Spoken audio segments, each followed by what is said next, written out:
देखिए अब हम डिटर्मिनेंट के कुछ प्रीवियस ईयर के क्वेश्चन करवाने जा रहे हैं और उस प्रीवियस ईयर में इंटरेस्टिंग चीज छुपी हुई उसको बताना चाह रहे हैं, जो मैंने आपको वेरी बिगिनिंग कहा था कि आप ट्रिग्नोमेट्रिक फंक्शन का यूज देखेंगे आईआईटी के क्वेश्चंस में।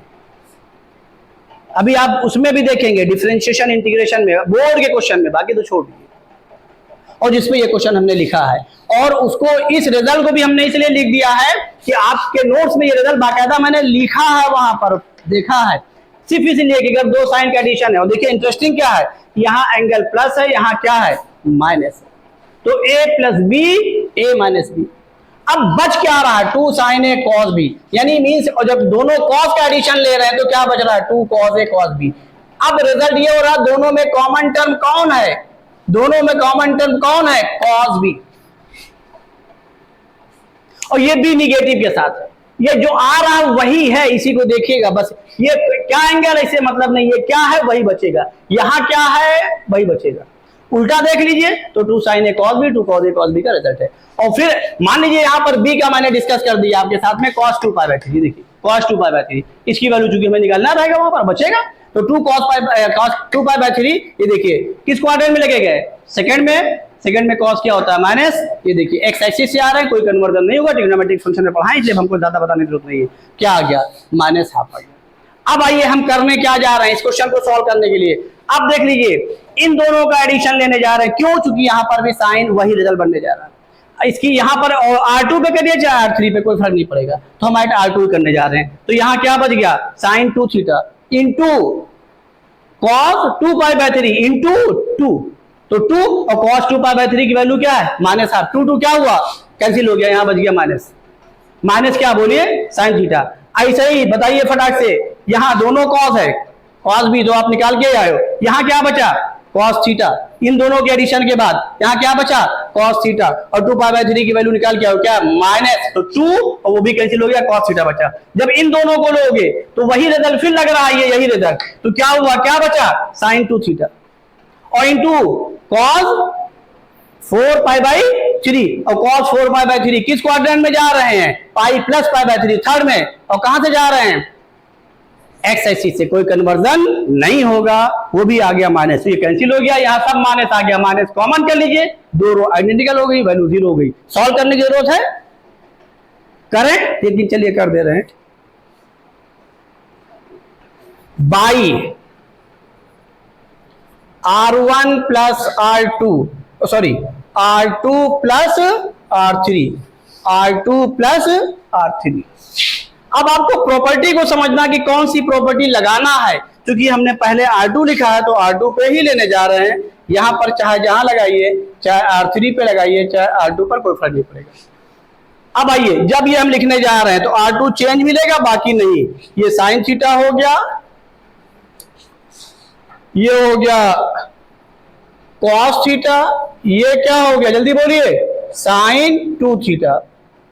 और अब हम इसका डायरेक्ट रिजल्ट लिखने जा रहे हैं इन दोनों का, ये यही रिजल्ट क्या 2 साइन, बोलो भाई a मींस क्या थीटा, cos b मींस क्या 2 पाई बाई 3। वही काम हम यहां पर करने जा रहे हैं, cos के साथ में 2 cos a cos b, तो 2 cos a का मतलब क्या बोलिए थीटा, cos b का मतलब क्या 2 पाई बाई 3, और वही काम इसमें करने जा रहे हैं sine C plus sine D. 2 sine, बोलो भाई ए का काम कौन कर रहा है 2 थीटा, और बी का काम कौन कर रहा है cos 4 पाई बाई 3, और ये तीसरे रो को हम ऐसे लिख दे रहे हैं क्या sine theta minus 2 pi by 3 cos theta minus 2 pi by 3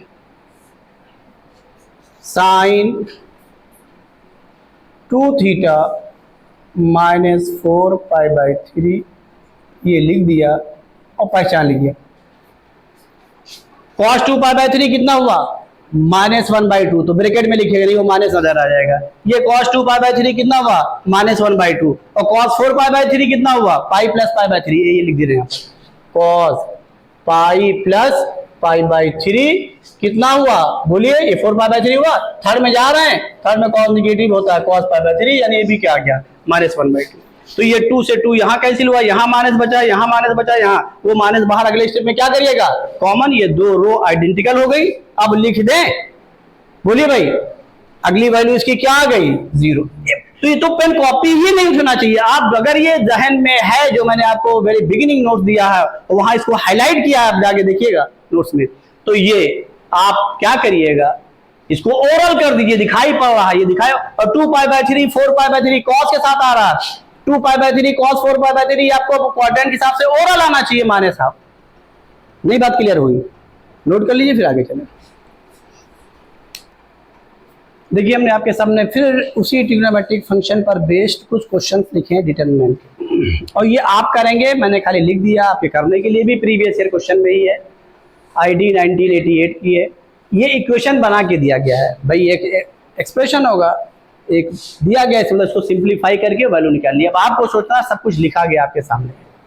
ये देखिए यहाँ 1 + sin² θ sin² θ sin² cos² θ इसी में लिखा गया है। यहाँ 4 sin θ 4 sin 4 θ 4 sin 4 θ 1 + है। अब आप इस बात को दिमाग में, क्योंकि कॉलम वाइज जा रहे हैं तो वही चीज मिल रही। अब आप पहले क्या करिएगा, क्योंकि ये 0 नहीं, क्योंकि 0 बराबर दिया गया है तो यहाँ थीटा में एक इक्वेशन आएगी, सॉल्व करने के बाद उसी को सॉल्व कर देना है। आ जाइए, इसको हमने यहाँ पे लिखा है।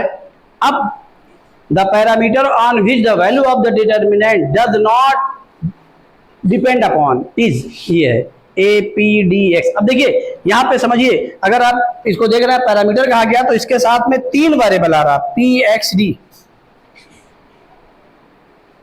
और ये A लिया गया है, तो हो सकता है उन्होंने A को भी पैरामीटर मान लिया हो, तो 4 पैरामीटर हो गए जो इसको शामिल भी किया ऑप्शन में।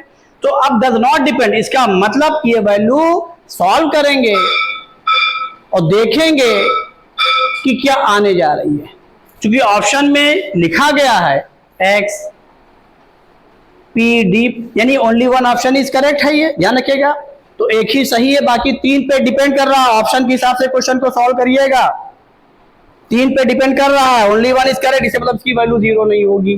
माइंड मेकअप कर लीजिएगा, एक एलिमिनेट होगा इनमें से कोई, वही आपके ऑप्शन में आ जाएगा।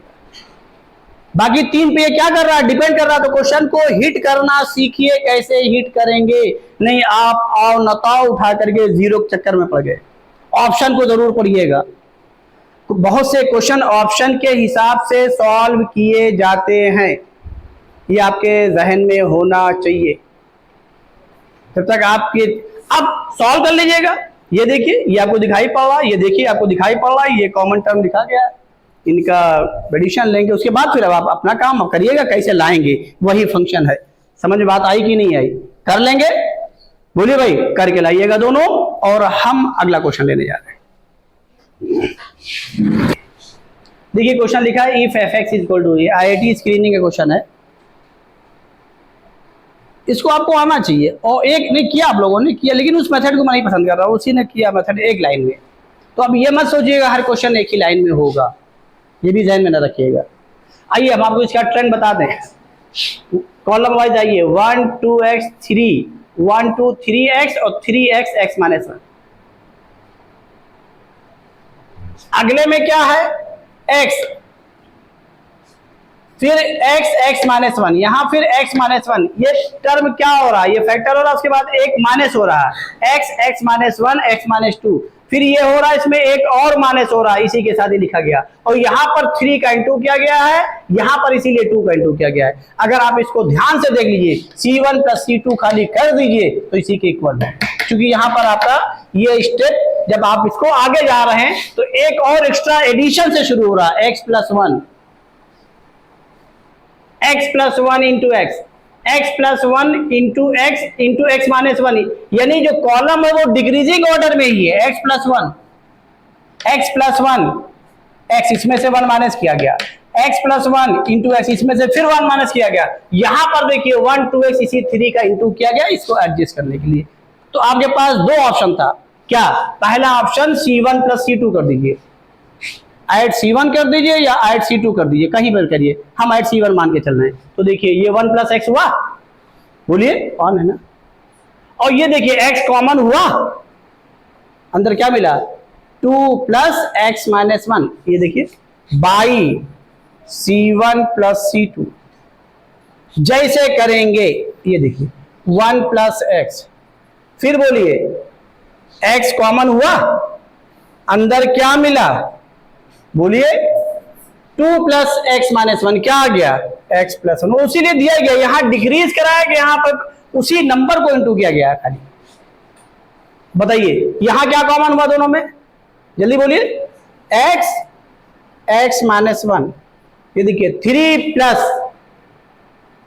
x माइनस 2 क्या हो गया, x प्लस 1, और ये आपका आ गया x minus 1 into x minus 1 into x minus 2, third column हो गया x प्लस 1 इंटू x, और ये हो गया x प्लस 1 x, बस खाली डिक्रीजिंग, कितना डिक्रीज कराया जा रहा है, कितना इंक्रीज कराया जा रहा है, सेम क्वांटिटी में कराया जा रहा है। देखिए दो सेम वैल्यू 0 हो गई। अंशिका ने क्या किया था कि जब इन दोनों को देखा सेम हो रहा, इसी के बराबर हो रहा, तो इसने ऑपरेशन लगा दिया C3 minus C1 plus C2, तो ये है C1 प्लस C2 ना, और इसी में से माइनस किया, ये पूरा कॉलम क्या हो गया 0।